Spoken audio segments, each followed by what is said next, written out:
जय जय जगन्नाथ, जय जय श्री जगन्नाथ, जय जय श्री जगन्नाथ। कृष्णाय वासुदेवाय हरये परमात्मने प्रणतक्लेशनाशाय गोविंदाय नमो नमः। आपण माने सुंदर भावरे श्रीमती नमिता अग्रवाल महोदयांकर सुललित कंठरू श्रीमद् भागवत दशम स्कंद द्वारिका लीला विशेष भावरे 85तम अध्याय रे आपण माने जानिले बलराम को तीर्थयात्रा एवं दुर्योधनकर गदा युद्ध। सुक कहले हे नृपमणि राक्षस बलंक यज्ञस्थल रे पहुँची प्रचंड झड़ सृष्टि करी धूली द्वारा चतुर्दिग आच्छादित करदेला। उज गंधरे पूरीगला यज्ञ चारिपट जहाक यज्ञ परिसर बोली कह जाए। राक्षसर घोर रड़ी रे ब्राह्मणगण प्रमाद गणिले। राक्षसर एपरी कर्म देखी बलराम हलमुशल को स्मरण कले। दानव नाश पाई हलमुशल तत्क्षणात हलपति हस्तरे प्रवेश कले। प्रभु बलराम लंगल मुनरे बल्वल को आकर्षण करी मुसल रे तार मथा को आघात कले। बल्वल मध्य मृत्युवरण कला। ब्राह्मण माने बलराम को आशीर्वाद प्रदान कले। यापरे ब्राह्मण मान ठारू विदाय नहीं तीर्थ भ्रमण रे बाहरिले। कौशली रे पितृतर्पण सारी पहुँचिले मान सरोवर रे। सरजू नदीर अनुस्रोत रे गमन करी प्रयाग ठारे पितृदेव को जलदान देवा परे पुलोहाश्रम रे प्रवेश कले। सांगरे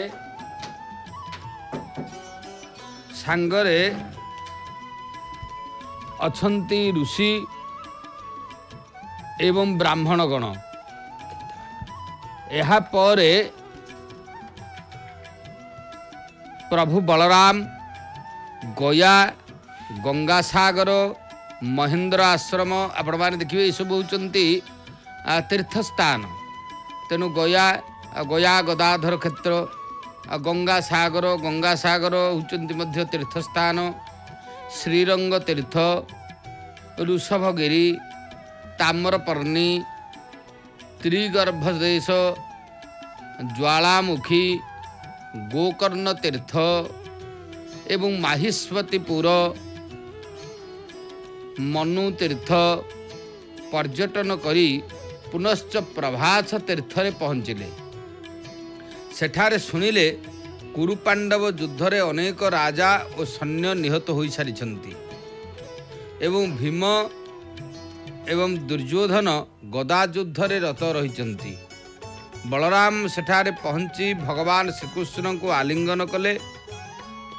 भगवान बलराम को प्रणाम जनाई नीरवता अवलंबन कले। कारण श्रीकृष्ण जितेबले भगवान बलराम एवं श्रीकृष्णकर भेट हो गला। बलराम देखिले गदा युद्ध खूब जोर रे चली। बलराम शिष्य दुर्योधन को एथिरे निवृत्त रहिबा को उपदेश देवा पर मध्य से युद्ध छाड़िला नाही। बलराम आउ किछि न कही प्रवेश कले द्वारावतीपुर रे एवं सेठारे उग्रसेन एवं बंधुबांधव मान को देखी खुशी हेले। किछि दिन पर से गमन कले नैमिषा तीर्थ को। सेठारे थिबा ऋषिगण बलराम को नहीं निवृत्त यज्ञर आयोजन कले। यज्ञ शेष अवभूत स्नान जहाँ को अद्भुत स्नान बोली कह जाए करी दोषमुक्त हेले। बलरामकर यही कथा जी शुणती सी केवे हे माया जाल रे पड़ती नाही। तेणु विशेष भाव आमे आसंता अध्याय रे पुणी ଶ୍ରୀମଦ୍ ଭାଗବତ ସେଇ ଦଶମ ସ୍କନ୍ଧର ଦ୍ୱାରିକା ଲୀଳା 80ତମ ଅଧ୍ୟାୟ ଆପଣମାନେ ଶୁଣିବେ। ତେଣୁ ଆଜି ଭାଗବତର ଆମେ ଯେଉଁ କଥା ଶୁଣିଲେ ସେ ସମ୍ପର୍କରେ ସୁନ୍ଦର ଭାବରେ ଭାଗବତର କଥା, ଭାଗବତର ଯେଉଁ ଲାଳିତ୍ୟପୂର୍ଣ୍ଣ ନବାକ୍ଷରୀ ବୃତ୍ତରେ ଶ୍ରୀମତୀ ନମିତା ଅଗ୍ରୱାଲ ମହୋଦୟା ସୁନ୍ଦର ଭାବରେ ଉପସ୍ଥାପିତ କରିଛନ୍ତି। ଆପଣମାନେ ସାନ୍ଧ୍ୟ ସମୟଟି ନିଶ୍ଚିତ ଆନନ୍ଦଦାୟକ ହୋଇଥିବ। ତେବେ ମହାକାର୍ତ୍ତିକ ମାସ ପୁଣି ଚାଲିଛି। ଏ ମହାକାର୍ତ୍ତିକ ମାସରେ ଶ୍ରୀମଦ୍ ଭାଗବତ ହେଉଛନ୍ତି ଗୋଟିଏ ଜୀବ ଉଦ୍ଧାରର କଥା। କାରଣ ଯଦି ବାସ୍ତବରେ ମନୁଷ୍ୟ ଉଦ୍ଧାର ହେବ ତେବେ ଶ୍ରୀମଦ୍ ଭାଗବତ ହିଁ ହେଉଛନ୍ତି ଉଦ୍ଧାର କରିଥାନ୍ତି ଗ୍ରନ୍ଥ। ଜୀବ ଛାଇକିରି ଉଦ୍ଧାର କରିବାର ଶକ୍ତି ରହିଛି। ତେଣୁ ଆମେ କାର୍ତ୍ତିକ ମାହାତ୍ମ୍ୟ ସମ୍ପର୍କରେ ଜାଣିବା, ଯାହାକି କାର୍ତ୍ତିକ ମାହାତ୍ମ୍ୟର ତୃତୀୟ ଅଧ୍ୟାୟଟି ବିଶେଷ ଭାବରେ ଯାହାକି ଏବେ ଆମେ ସେହି ସମ୍ପର୍କରେ ଆଲୋଚନା କରିବା। ଯେହେତୁ ଏ କାର୍ତ୍ତିକ ମାସ ଶଙ୍ଖାସୁରର ବେଦ ହରଣ, ତେଣୁ ବିଶେଷ ଭାବରେ ଭଗବାନ ଶ୍ରୀ ଶ୍ରୀ ଜଗନ୍ନାଥ ମହାପ୍ରଭୁଙ୍କର ପାବନ ପବିତ୍ର ପୁରୁଷୋତ୍ତମ କ୍ଷେତ୍ର, ବିଶେଷତଃ ଶ୍ରୀ କୁହାଯାଇଛି ସର୍ବେପି କାଳା ବୟବାସ୍ତବ କାଳ ସୁରୀପିଣ ମାସାନାಂ କଥଂ ନାମ ସମାସ କାର୍ତ୍ତିକୋବର। ତେଣୁ ଯିଏକି ଶୁଣ ଆହେ ମୁନି ଜନ କହିଛନ୍ତି ସୁତ ସ୍ୱାମୀ କଥା ଶୁଣି ସତ୍ୟା ହେଲେ ଆନନ୍ଦିତ।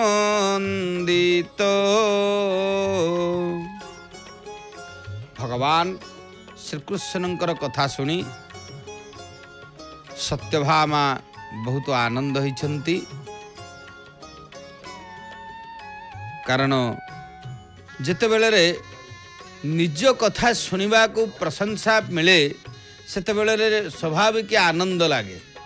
ସେଥିପାଇଁ ଯେହେତୁ ସତ୍ୟଭାମାଙ୍କର କଥା ଭଗବାନ କହିଛନ୍ତି,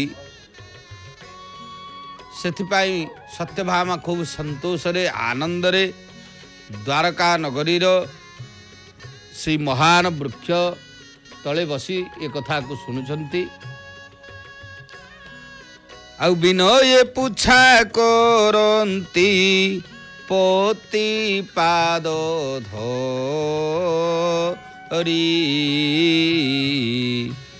ଅନୁଗ୍ରହ କରି ମୋତେ କହିବ ଶ୍ରୀ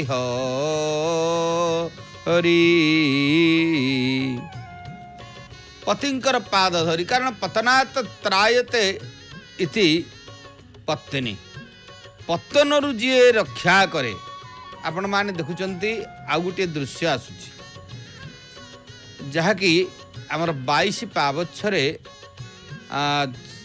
ଶ୍ରୀମତୀ ନମିତା ଅଗ୍ରୱାଲ ମହୋଦୟା ଭଗବାନ ଶ୍ରୀ ଶ୍ରୀ ଜଗନ୍ନାଥ ମହାପ୍ରଭୁଙ୍କୁ ଦର୍ଶନ ସାରି ପ୍ରତ୍ୟାବର୍ତ୍ତନ କରୁଛନ୍ତି। ସେହି ଦୃଶ୍ୟଟି ଆସୁଛି। ଯେହେତୁ ଭଗବାନ ଶ୍ରୀ ଜଗନ୍ନାଥ ମହାପ୍ରଭୁଙ୍କର ପାବନ କ୍ଷେତ୍ର ମହାକାର୍ତ୍ତିକ ମାସ, ଏ ମହାକାର୍ତ୍ତିକ ମାସରେ ବିଶେଷତଃ ଭଗବାନଙ୍କର ଦର୍ଶନ ନିଶ୍ଚିତ ହେଉଛନ୍ତି। ଦର୍ଶନ କଲେ ପ୍ରଭୁଙ୍କର କୃତାର୍ଥ ହୋଇଥାନ୍ତି। ତେଣୁ 22 ପାବଚ୍ଛ ନେଇ ଏବେ ସେଇ ଯାହାକି ସିଂହଦ୍ୱାର ଗୁମୁଟ ପାଖରେ ସେ ପହଞ୍ଚି ଭଗବାନ ନୀଳଚକ୍ରକୁ ପ୍ରଣାମଟିଏ କରି ପ୍ରସ୍ଥାନ କରୁଛନ୍ତି। କାରଣ ଅନେକ ଭକ୍ତମାନେ ମଧ୍ୟ ତାଙ୍କ ସହିତ ଆସୁଛନ୍ତି। ସେମାନେ ଅନେକ କଥା ଯେହେତୁ ସୁନ୍ଦର ଭାବରେ ପ୍ରତ୍ୟେକ ସମୟରେ ତାଙ୍କର ସୁଲଳିତ କଣ୍ଠରୁ ଆମର ଭଜନ ପରିବେଷଣ ହେଉଛି। ଜୟ ଜଗନ୍ନାଥ ଟିଭି ମାଧ୍ୟମରେ ସୁନ୍ଦର ଭଜନ ମଧ୍ୟ ଚାଲିଛି। ପ୍ରତ୍ୟେକ ସମୟରେ ଭକ୍ତମାନେ ଶୁଣୁଛନ୍ତି।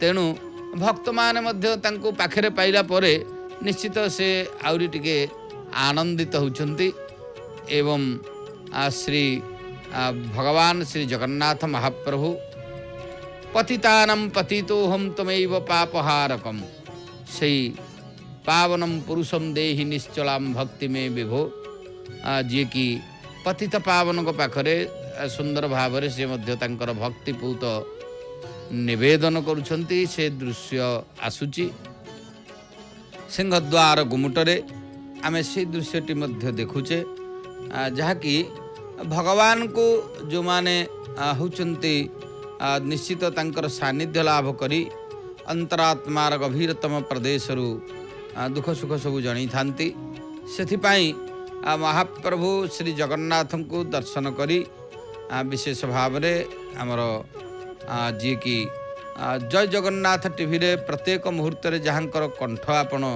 शुणुछंती अतीव चमत्कार पूर्ण भजन मध्य शुणुछंती से भगवान कालिया शांते विशेषतः होचंती भगवान श्री कालिया शांतंकर पावन पवित्र पुरुषोत्तम क्षेत्र रे से सिंहद्वार रे पहुँची एबे गोटे छुआटीए तार माँ सहित मध्य दर्शन करने को जाइथिला जहाँकि से होचंती से नमिता अग्रवाल महोदय पाखरे पहुँची से बड़ा आनंद रे कारण जेहेतु आनंद रे समस्ते पहुँची टिके जदि सीटी क्या पाखे तो कैमेरा भी सेमती सुविधा नहीं थिले फोटो टिके नवाई समस्त इच्छा अच्छी कारण आम से आकांक्षा देखुचु तेरे तथापि जो माने सुजोग पाँच से माने हाथ छड़ा के करेंगे ना निश्चित भाव रे ए दृश्य भी आसूची तेणु जय जगन्नाथ टीवी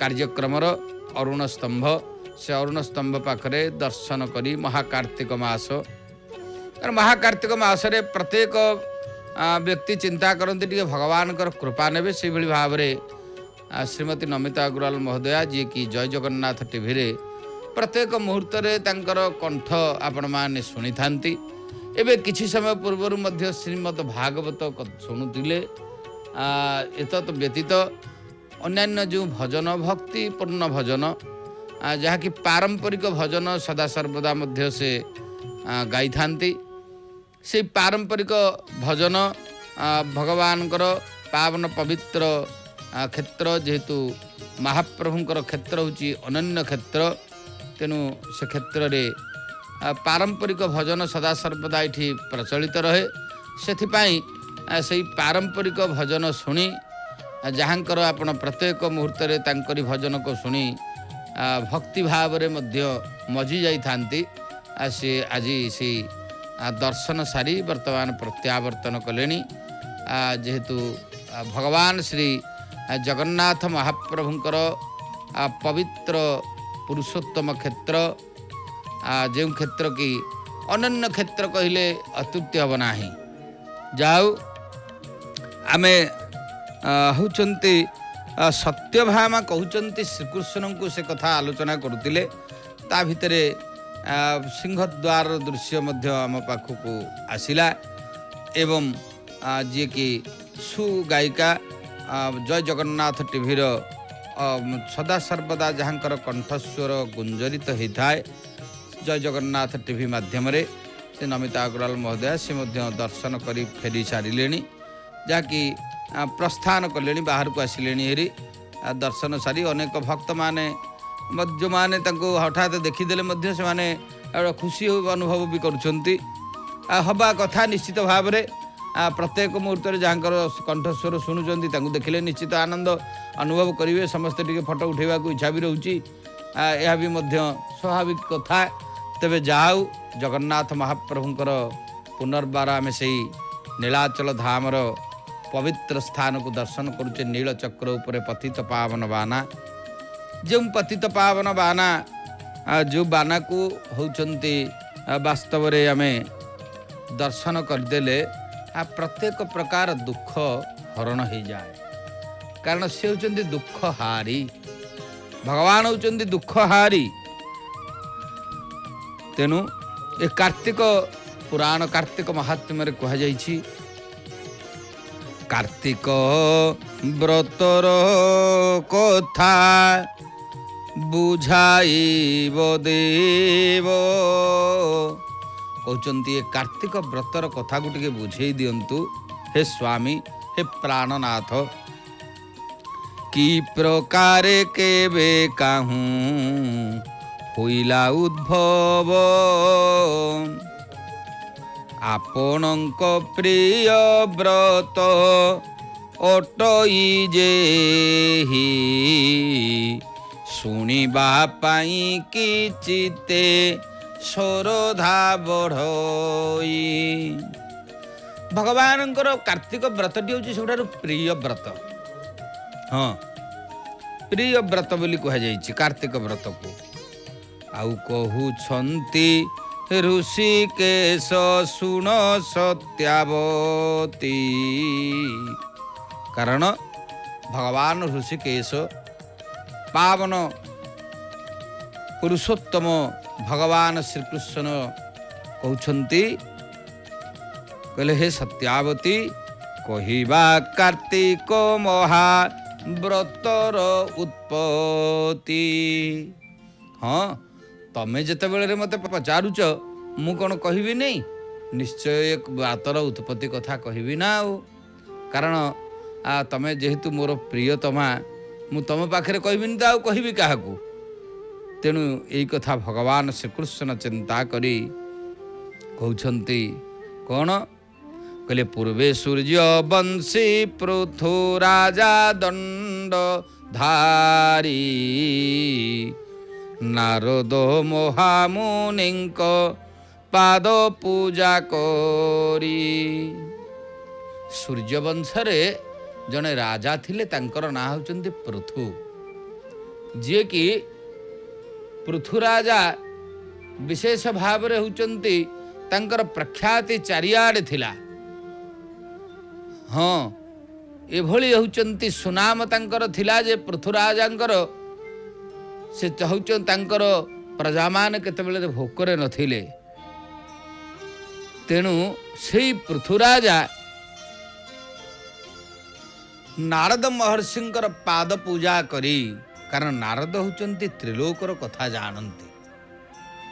नारद एभली जे कि त्रिलोकर कथा से जानी पारंती तेणु नारद महामुनिंकर से पूजा कले पूजा करी शेष पर्याय कहले कहले ही प्रश्न करी थिले मुनिंकी राजन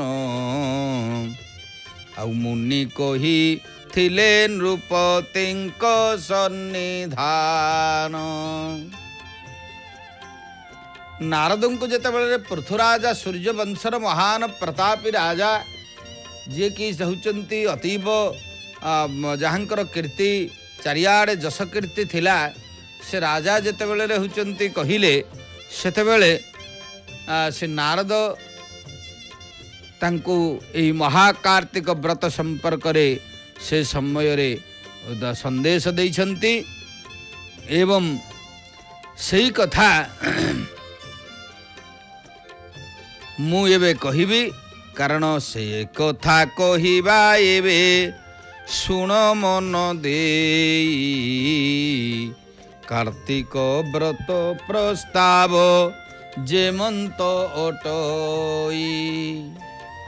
एबे सही कथा में कहिबा ये कार्तिक व्रतर कथा कारण ये महान कार्तिक व्रत कार्तिक मास का मास पूर्व पुणी महा लगी महाप्रभु पाखे पुणी व्रत करवा ये भी कम कथा नुह।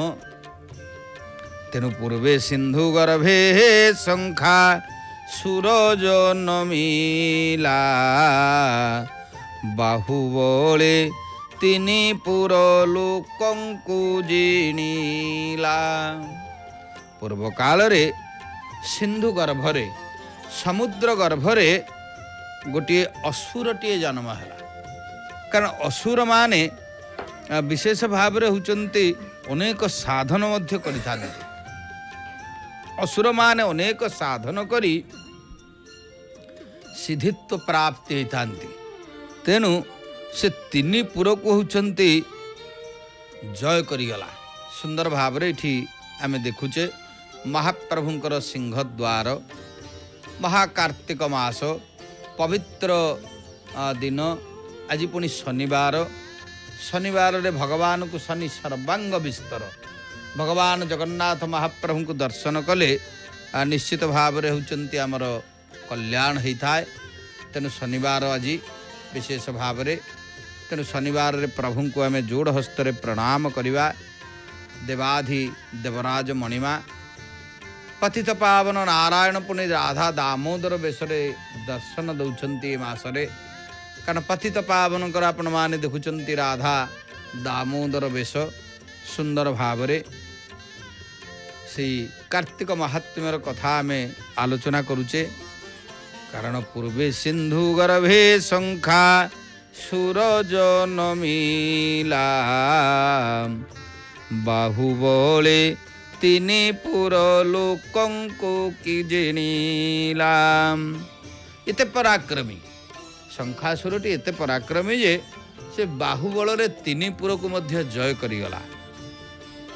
आउ आसुरिक बुद्धि घेनी हेला बलियारो ब्रह्मादि इंद्र संपद सबु कलाजूर। जिते बेले आसुरिक प्रवृत्ति पलि आसला कारण सबुठारु नष्ट प्रवृत्ति जिते बेले पलि आसे सेते बेले मति भ्रष्ट हो जाए। तेणु जिते बेले शंखासुरर मति भ्रष्ट हो गला आसुरिक प्रवृत्ति रे कौन कला ना आसुरिक बुद्धि घेनी हेला बलियारो ब्रह्मादि इंद्र संपद सबु कोलाजूर। ब्रह्मांक द्वारा जहाँ ये सृष्टि रे सबु निर्माण होइथिला सुंदर सुंदर जिनिस एवं इंद्र देवता मानकर जो होचंती अमूल्य संपद एगुड़िक सबु से नष्ट करिवारे लागिला। आउ वेद शास्त्र पुराण आदि सबु जुर कला गुपत करिन सिंधु गर्भे लुचाइला। जेते बेले रे अमूल्य रत्न गुड़िक सबु नष्ट कला तापरे कौन करिछि ना वेद शास्त्र पुराण एगुड़िक कौन कला ना होचंती ताकू संपूर्ण भाव में सबु गुड़िक होचंती आत्मसात करी गुपत करिन सिंधु गर्भे लुचाइला ताकू विशेष भाव में नहीं गला एवं सिंधु गर्भरे नहीं कि लुचई देला। आपण माने देखिए वेद जेते बेले हरण हो गला संसार रु शंखासुर वेद को हरण करदेला ब्रह्मांड रे कौन हैला ना सबुड़ाक वेद विहीन कार्य चलिला। तापरे इठी आउ गोटे दृश्य आम ए देखुचे जहाँकि भगवान हनुमान कारण एकादश रुद्र भगवान हनुमान जो हनुमान को दर्शन कले वास्तव रे आमर कल्याण हब। पुणी संध्या समय शनिवार विशेष भाव रे शनिवार रे मध्य भगवान हनुमान उपासना होची प्रशस्त। जो माने शनिवार रे हनुमान उपासना करती हनुमान को दर्शन करती निश्चित भाव रे कल्याण होता है। तेणु मनोजवमृत तुल्य वेगम जितेन्द्रिय बुद्धिमतां वरिष्ठं वातात्मजं वानरयूथ मुख्यं श्रीरामदूतं शरणं प्रपद्ये। विशेष भाव रे जेहेतु समुद्र गर्भरे वेद को नहीं शंखासुर लुचई रखी देइची सकल शास्त्र हरण करी नैची। तेणु देव उरग यक्ष नरंकु देला दुख शंखासुर अत्याचारे समस्त विमुख। शंखासुर अत्याचार देवता मान विमुख हो गले कारण वेद विहित कर्म आउ चलिला नाही। वेदहीन कर्म जितेबाला संसार रे चले सेतेबाला बड़ दुखदायक समय आसे।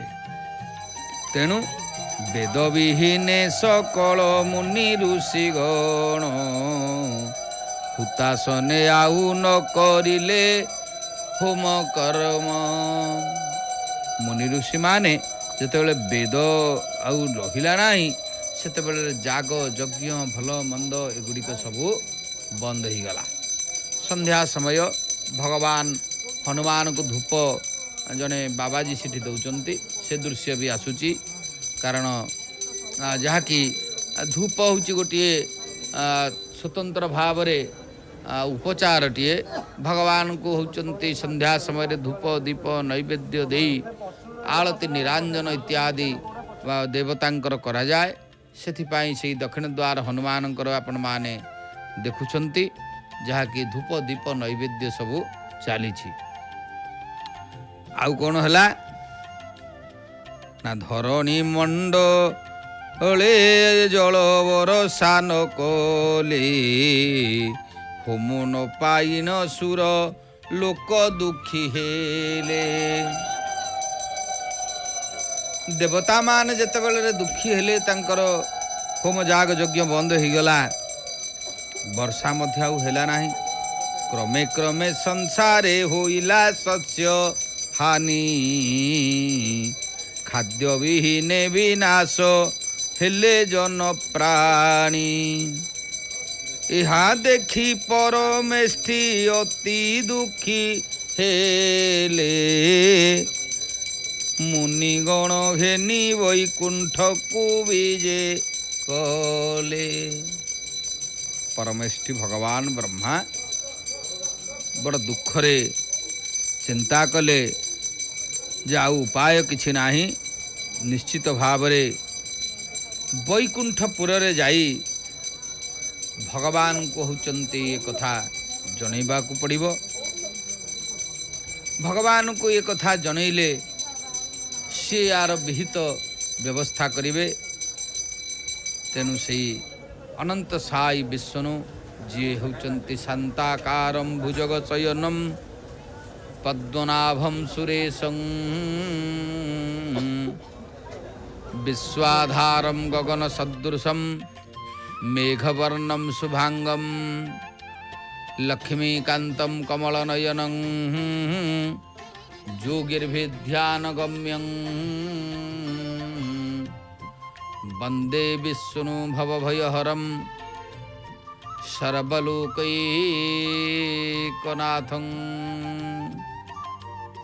ତେଣୁ ସର୍ବଲୋକର ଯିଏ ନାଥ ଭଗବାନ, ସେ ଅନନ୍ତ ସାଇ ମହାବିଷ୍ଣୁ ଭଗବାନ, ତାଙ୍କ ପାଦ ପଦ୍ମରେ ଦେବତାମାନେ ଯାଇ ଶେଷରେ ସ୍ତୁତି କଲେ ଏବଂ କ'ଣ କଲେ ନା ଅନନ୍ତ ସାଇ ବିଷ୍ଣୁଙ୍କ ଶ୍ରୀଚରଣ ତଳେ ପଡ଼ି ଉଭା ହୋଇ ଯୋଡ଼ ହସ୍ତେ ଜଣାଇଲେ। ଦେବତାମାନେ ସମସ୍ତେ ପରମେଷ୍ଠି ବ୍ରହ୍ମାଙ୍କ ସହିତ ଏକାଠି ହେଇ ଯେହେତୁ ହେଉଛନ୍ତି ଭଗବାନଙ୍କର ଅପୂର୍ବ ପ୍ରକାରର ଏ ବିତ୍ପାତ ପହଞ୍ଚିଛି ସଂସାରରେ। ଦେଖିଲେ ବେଦ ହରଣ ହୋଇଯାଇଛି, ଶାସ୍ତ୍ର ନାହିଁ, ପୁରାଣ ନାହିଁ, ଧର୍ମ କର୍ମ ନାହିଁ, ସବୁ ଅଧର୍ମ ବ୍ୟାପିଲାଣି। ତେଣୁ ଏଇ କଥା ଭଗବାନଙ୍କୁ ଯାଇ ଅତିଷ୍ଠ ହୋଇ ଯେତେବେଳେ ପ୍ରାର୍ଥନା କଲେ, କେମିତି କହିଲେ ନମସ୍ତେ ନମସ୍ତେ ପ୍ରଭୁ ପରମ ବ୍ରହ୍ମ ରାଶି, ସକଳ ଲୋକ ପାଳକ ପ୍ରଭୁ ଶୂନ୍ୟବାସୀ। ହେ ପ୍ରଭୁ, ଆପଣ ହେଉଛନ୍ତି ସକଳ ଲୋକ ପାଳକ। କାରଣ ଆପଣ ପ୍ରତ୍ୟେକ ସକଳ ଲୋକ, କାରଣ ଇଏ ଗୋଟିଏ ଲୋକର ପାଳକ ଆପଣ ନୁହନ୍ତି। ଇଏ ଭୂଲୋକ, ଭୁବଲୋକ, ସ୍ୱଲୋକ, ମହଲୋକ, ଜନଲୋକ, ତପଲୋକ। କାରଣ ଇଏ ସେଇଭଳି ଭାବରେ ସତ୍ୟଲୋକ ପର୍ଯ୍ୟନ୍ତ। ଊର୍ଦ୍ଧ୍ୱରେ ହେଉଛନ୍ତି ସପ୍ତଲୋକ, ତଳେ ମଧ୍ୟ ସପ୍ତ ପାତାଳ। ଆପଣ ହେଉଛନ୍ତି ଇଏ ସମସ୍ତ ଲୋକର ହେଉଛନ୍ତି ପାଳ।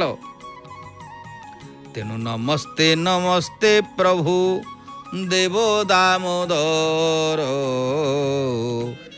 ଆପଣଙ୍କୁ କେଉଁ କଥା ଅଟେ ଅଗୋଚର। ହେ ଦେବାଧିଦେବ, ଆପଣଙ୍କୁ କୋଉ କଥା ବା ଅଗୋଚର ଥିବ କି? ନମସ୍ତେ ନମସ୍ତେ ପ୍ରଭୁ ଦେବ ଜନାର୍ଦ୍ଦନ, ଯୋଗ ନିଦ୍ରା ତେଜିବାରେ ହୁଅ ସୁପ୍ରସନ୍ନ। ପ୍ରଭୁ ଯୋଗ ନିଦ୍ରାକୁ ତେଜି ଟିକେ ଆମ ପ୍ରତି ପ୍ରସନ୍ନ ହୁଅନ୍ତୁ। କାରଣ ଆପଣ ଯଦି ପ୍ରସନ୍ନ ନ ହେବେ, ଆପଣ ଯଦି କୃପା ନ କରିବେ, ତାହେଲେ ଭାସିଯିବୁ ପ୍ରଭୁ। ଦେବତାମାନେ ଯାଇ ଭଗବାନ ଜନାର୍ଦ୍ଦନଙ୍କୁ ଏଭଳି ଭାବରେ ସ୍ତୁତି କରୁଛନ୍ତି। ପ୍ରଭୁ ନମୋ କମଳନାଭାୟ, ନମସ୍ତେ ଜଳସାଇନେ। ପ୍ରଭୁ ଆପଣ ହେ ନମ କମଳନାଭାୟ, ଜଳରେ ଆପଣ ଶଯ୍ୟାରେ ରହିଛନ୍ତି, ଶେଷ ଶଯ୍ୟାରେ, କାରଣ ଶେଷ ନାଗ ଅନନ୍ତ ଆପଣଙ୍କର ଶଯ୍ୟା। ଏପଟେ ଆଉ ଗୋଟିଏ ସୁନ୍ଦର ଯାହାକି ହେଉଛନ୍ତି ଦିବ୍ୟ ସମୟ, ଭଗବାନ ହନୁମାନଙ୍କର ଆମେ ଆଳତି ଦେଖୁଛେ। ବୋଲ ଭକ୍ତବତ୍ସଳ ଭଗବାନ ହନୁମାନଙ୍କର ଜୟ ହଉ। ଶ୍ରୀ କର୍ପୂର ଗୌରମ କରୁଣାବତାରମ, ସଂସାର ସାରମ ଭୁଜଗେନ୍ଦ୍ରହାରମ, ସଦା ବସନ୍ତମ ହୃଦୟାରବିନ୍ଦେ, ଭବಂ ଭବାନୀ ସହିତಂ ନମାମି। ମହାପ୍ରଭୁ कर्पूरपूरेण मनोहरेण सुवर्णपात्रोदर संस्थितेन प्रदीपभासा सहसागतेन नीरांजनान्ते भुवि दर्शयामि। भगवान हनुमान एकादश रुद्र, आज पुणी शनिवार, निश्चित भाव गोटे पवित्र समय कहले अत्युक्ति हम ना। ये अपूर्व आलती दर्शन कले निश्चित आमर कल्याण होता है। सायं समय रे दक्षिण द्वार हनुमान, कारण ये हनुमान भली विग्रह भारत वर्ष रे अन्यत्र देखा जाती ना। सुंदर भाव रे प्रभुंकर से अपूर्व आलती, सांध्य आलती, जहाँकि जय जगन्नाथ टीवी माध्यम रे आपण माने घरे रही हनुमान एकादश रुद्र हनुमान ये अपूर्व आलती को दर्शन करुछंती। पवित्र ये आलती दर्शन कले निश्चित कल्याण हम, एथिरे संदेह नाही। कारण निरांजनान्ते भुवि दर्शयामि। अग्नि प्रज्वलितं वंदे जात वेदम हुतासनम, सुवर्ण वर्णममलं धातार विश्वतमुखः। सही अग्नि प्रज्वलितं वंदे जात वेद हुतासनम। अग्नि माध्यम रे भगवान को सही कर्पूरवर्ती संयुक्तं वर्णिनां योजितं मया, दीपम गृहाण देवे शस्त्रैलोक्यम स्थिमेरापहम। महाप्रभुंकर से आलती को आम दर्शन करुचे। आपण माने दूर दूरांतर देश विदेश रे रही सायंकाल रे महाकार्तिक मासर अपूर्व पुणी दिवस, कारण आज पुणी हूँ शनिवार, तेणु शनिवार रे से अपूर्व आलती जहाँकि हनुमानकर आलती आपण माने दर्शन करुछंती। मंगलमय निश्चित भाव रे प्रभु हनुमान करिवे, कारण महाप्रभुंकर दर्शन कले मंगल हुए। तांकर ये आलती होचंती उपचार मिदम देव गृहाणम परमेश्वर, मया निवेदितम भक्त्या विश्व कल्याण हेतवे। विश्वर कल्याण पाई महाप्रभु पाखरे भगवान हनुमान पाखरे ये आलती अनुष्ठित होइछंती। तेणु आमे से आलती दर्शन कले निश्चित कृतार्थ, एथिरे संदेह नाही। से पाखरे शंखासुरर होचंती विशेष भाव रे जेतेबेले वेद को पुराण शास्त्र को हरण करी नेला परे गोटे अत्यक्त अवस्था आसीची। से अवस्था रे समस्त देवता माने स्तुति करुछंती। कोण कहले प्रभु अनंत ब्रह्मांड आपण को गर्भुजात, तेणु अंतर्यामी बोली जगते विदित। ये अनंत कोटि ब्रह्मांड होचंती आपणकर गर्भरु जात। एथिपाई आपणकर ना होचंती अंतर्यामी। जेउ जन आपणक आश्रित अटई, ତାକୁ ରକ୍ଷା କର ହୃଦଗତେ ଦୟା ବହି। ବିପଦ ବିନାଶ ନାମ ଅଟଇ ତୁମ୍ଭର, ତେଣୁ ବଜ୍ରସେନା ନାମ ଜଗତେ ପ୍ରଚାର। ଆତଙ୍କ କାଳେ ବଜ୍ରସେନା, ଭଗବାନଙ୍କର ଗୋଟିଏ ନାଁ ଅଛି ଆତଙ୍କ କାଳେ ବଜ୍ରସେନା। ତେଣୁ ସେ ଆତଙ୍କ ସମୟରେ ମହାପ୍ରଭୁ ବଜ୍ରସେନା ନାମକୁ ବହିଥାନ୍ତି। ଦେବତାମାନେ ଅତିଷ୍ଠ ହୋଇ ଡାକୁଛନ୍ତି। ଏ ପାଖରେ ଦକ୍ଷିଣ ଦ୍ୱାରରେ ସେହି ଅପୂର୍ବ ଆଳତି, ଯାହାକି କର୍ପୂର ଆଳତି ଏବଂ ବତୀ ଆଳତି, ବିଶେଷ ଭାବରେ ସନ୍ଧ୍ୟା ସମୟରେ ଇଏ ଆଳତିର କାର୍ଯ୍ୟକ୍ରମ ଚାଲିଛି। ଆପଣମାନେ ଆମ ଜୟ ଜଗନ୍ନାଥ ଟିଭି ମାଧ୍ୟମରେ ତା ବି ମଧ୍ୟ ଦେଖୁଛନ୍ତି। ତେଣୁ ଦେବତାମାନେ ଗୋଟିଏ ପାର୍ଶ୍ୱରେ ଭଗବାନ ଅନନ୍ତ ସାଇ ବିଷ୍ଣୁଙ୍କୁ ଯାଇ ସ୍ତୁତି କରି କହୁଛନ୍ତି, କହିଲେ ପ୍ରଭୁ ଏବେ ପ୍ରସନ୍ନ ହୋଇନ ଫେଡ଼ ଆମ୍ଭ ଦୁଃଖ, ଅସୁର ପ୍ରତାପେ ସର୍ବେ ହେଲୁଣି ବିମୁଖ। ଶଙ୍ଖାସୁରର ବିଶେଷ ଭାବରେ ହେଉଛନ୍ତି, ଶଙ୍ଖାସୁର ଉତ୍ପାତରେ ଆମେ ସବୁ ବିମୁଖ ହୋଇଗଲାଣି। ପ୍ରଭୁ ଆପଣ ଆମକୁ ଟିକେ ରକ୍ଷା କରନ୍ତୁ, ନହେଲେ ଭାସିଯିବୁ ପ୍ରଭୁ। କ'ଣ ନା ସିନ୍ଧୁ ସୁତ ଶଙ୍ଖାସୁର ବେଦ ହରି ନେଲା, ତେଣୁ କରି ମୋହର ଉପାୟ ଶୂନ୍ୟ ହେଲା। ପରମେଷ୍ଠି ଭଗବାନ ବ୍ରହ୍ମା, ଆର୍ଯ୍ୟାବର୍ତ୍ତର ଶ୍ରେଷ୍ଠ ଦେବତା ଭଗବାନ ବ୍ରହ୍ମା କହୁଛନ୍ତି, ଯେତେବେଳେ ଶଙ୍ଖାସୁର ବେଦକୁ ହରଣ କରି ନେଇଗଲା, ମୋର ଉପାୟ ଶୂନ୍ୟ ହୋଇଯାଇଛି। ତେଣୁ ଏଥକୁ ଉପାୟ ଆଉ ନାହିଁଟି ଆମ୍ଭର, କେବଳ ତବ ଭରସା आहे ଚକ୍ରଧର। ପ୍ରଭୁ ହେ ଚକ୍ରଧର, ଚକ୍ରପାଣି, ଚକ୍ର ନାରାୟଣ, ଆପଣଙ୍କୁ କେବଳ ଆଶ୍ରା କରିଛୁ। ଆପଣ ହେଉଛନ୍ତି ଏଥିରୁ ଉଦ୍ଧାର କରନ୍ତୁ। ଦେବତାମାନେ ଅତିଷ୍ଠ ହେଇ ଯାଇ ହେଉଛନ୍ତି, ଡାକୁଛନ୍ତି। କ'ଣ କହିଲେ? ବେଦାଙ୍ଗ ନାମ ତୁମ୍ଭର ଅଟଇ ଯୁକତେ, ଉଦ୍ଧାର କର ହେ ନାଥ ତୁହି ଏକା ତୋତେ। କାରଣ ଆପଣ ହେଉଛନ୍ତି ବେଦାଙ୍ଗ, ଆପଣ ହେଉଛନ୍ତି ବେଦ। ବିଭୂତି ଯୋଗରେ ଭଗବାନ ହେଉଛନ୍ତି ସବୁ ସେ ନିଜେ। କାରଣ ସ୍ଥାବରାଣମ ହିମାଳୟ, ମୁଁ ହେଉଛନ୍ତି ବିଶେଷ ଭାବରେ ଉଚ୍ଚୈଶ୍ରବା, ଅଶ୍ୱାନମ ଉଚ୍ଚୈଶ୍ରବା, ଅଶ୍ୱମାନଙ୍କ ଭିତରେ ମୁଁ ହେଉଛି ଉଚ୍ଚୈଶ୍ରବା, ନାଗମାନଙ୍କ ଭିତରେ ମୁଁ ହେଉଛି ବାସୁକି। ଭଗବାନ ନିଜେ ସବୁ କହୁଛନ୍ତି, ମୁଁ ସର୍ବଶ୍ରେଷ୍ଠ, ଯାହା ରହିଛି ସବୁ ହେଉଛି ମୋର ସ୍ୱରୂପ। ତେଣୁ ସେଥିପାଇଁ ଦେବତାମାନେ କହିଲେ, ଭଗବାନ ବ୍ରହ୍ମା ସ୍ତୁତି କରୁଛନ୍ତି, ଏମନ୍ତ ପ୍ରକାରେ ବେଦବର ସ୍ତୁତି ଭଣି, ଅନ୍ତର୍ଗତରେ ଜାଣିଲେ ଦେବ ଚକ୍ରପାଣି।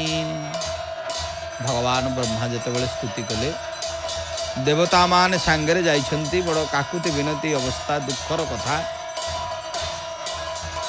ସଂସାରରେ ଗୋଟେ ବିତ୍ପାତ ସମୟ ପହଞ୍ଚିଛି। ବେଦ ହରଣ ହୋଇଯାଇଛି, ଶାସ୍ତ୍ର ହରଣ ହୋଇଯାଇଛି, ପ୍ରତ୍ୟେକ ବିଧିବିଧାନ ହରଣ କରିଦେଇଛି ଶଙ୍ଖାସୁର। ତେଣୁ ସବୁଗୁଡ଼ିକ ବିଧିର ବାହାରେ ଚାଲିଛି। ଏହି ଅବସ୍ଥାର କଥା। ପ୍ରଭୁ ନିଦ୍ରା ତେଜି ପଦ୍ମ ଆସନରେ ବିଜେ କରି, ବ୍ରହ୍ମାଙ୍କୁ ଚାହିଁ ଭାସନ୍ତି ପ୍ରଭୁ ନରହରି।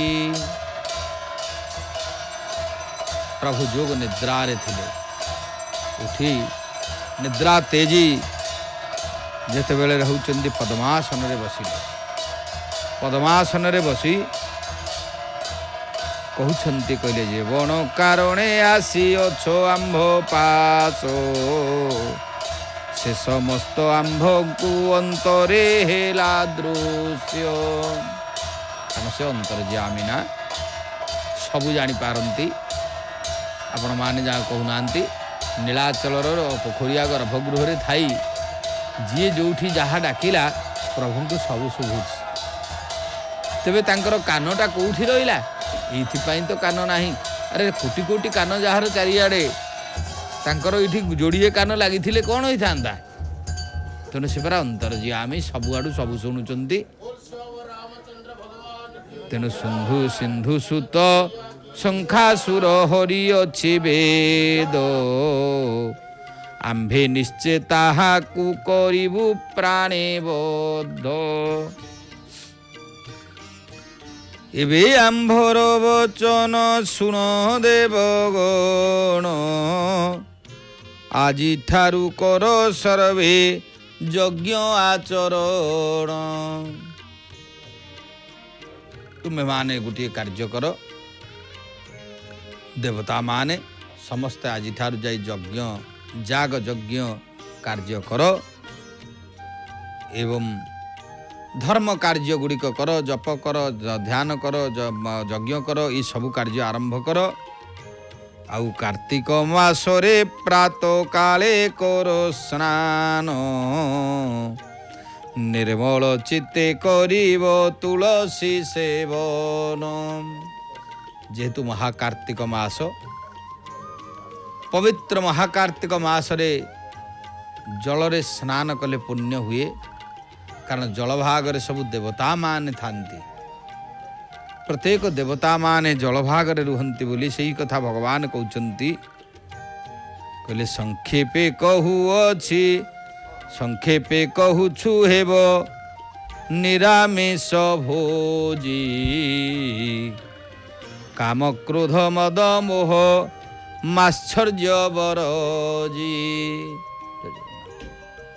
संक्षेपरे भगवानकर कथा निजे भय भगवान स्वयं कहउचंती कारण महाकार्तिक मास पवित्र कार्तिक मास सुंदर भावरे आपण माने महाप्रभुंकर क्षेत्र रे जो माने रहिचंती एतत व्यतीत जो माने घरे भी रहिचंती आ निश्चित घरे रहिकरी मध्ये आपण माने ये महाकार्तिक मासर कथा को अनुभव करुचंती कारण सते कि आपण पुरी रे अछंती पुरीर दृश्य देखुचंती पुरीर विशेष भाव में आपण जहाँकि भगवान दामोदर वेश को भी दर्शन करुचंती कारण राधा दामोदर वेश पुणी प्रत्येक दिन होउची ये भी गोटे होउचंती कार्तिक मासर घरे रही आपण माने एक कथा देखुचंती एतत् व्यतीत आउरी गोटे होउचंती बड़ सुंदर कथा जे पुरी न आसी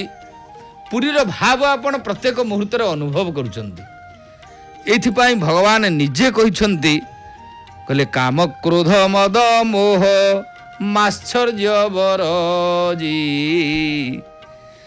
आउ संक्षेपे कहूछि हेब निरामिष भोजी ए मासटी केतेबेले किए कोन करुछंती अलगा कथा ए मासटी होउचंती निरामिष भाव रे पालन करवा निहाती होउचंती दरकार आ से कथा आमे कहूना भगवान स्वयं निजे तांको पार्टी रे कहिसंती भगवान ब्रह्मा को देवता मानू स्वयं नारायण करंत साई नारायण कहउचंती ए मासरे जो माने जाग यज्ञ आदि कार्य करंती मो पाद पद्म रे मन को लगई थांती सदा सर्वदा ए व्रतर अनुष्ठान को होउचंती मन भितर चिंतन करंती यार प्रत्येक मुहूर्त रे भगवान नाम को चिंतन करिवा ए गुडी को कले कौन हब ना होउचंती मु सेई जगह रे प्रकट होई तांको दर्शन दिए एथरे संदेह नाही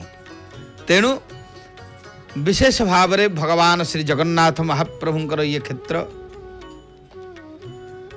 आपण माने दूर दूरांत रे विशेषतः खाली जे होउचंती आपण तो ओडिशा रे बसिकरी देखुना जय जगन्नाथ टीवी पर्दा रे सारा भारत वर्षर विविध प्रांत रे थाई मध्य प्रभुंकर स्थान रु आमर सीधा प्रसारण माध्यम रे भगवानकर ये अपूर्व दृश्य सहित ये कथार होउचंती माधुर्य एते रहिछि सते कि आपण माने श्रीक्षेत्र रे अछंती जो माने सुनुथिबे देखुथिबे अनुभव करि परिबे कारण श्रीक्षेत्र रे नथाई मध्ये आपण श्रीक्षेत्र रे अछंती बोली निश्चित जानि परिबे कारण राधा दामोदर वेश दर्शन प्रभुंकर प्रातः काल रात्र अर्ध पर्यंत आपण माने केवल भगवत दर्शन मध्य श्रीक्षेत्र अच्छा ये हूँ ये कहते मास मान भितर महाशब्द लगी कारण आउ कौन मास को महाशब्द लगी ना तेणु ये कहुए कहे कार्तिक व्रत महिमा एमंत प्रकार प्रभु धन जन गोप लक्ष्मी पाइब पार देवता माने विशेष भाव रे देवता माने विशेष भाव रे जहाँकि ए समय रे ए महाकार्तिक मास रे प्रत्येक देवता जलभाग रे जन्म होता जल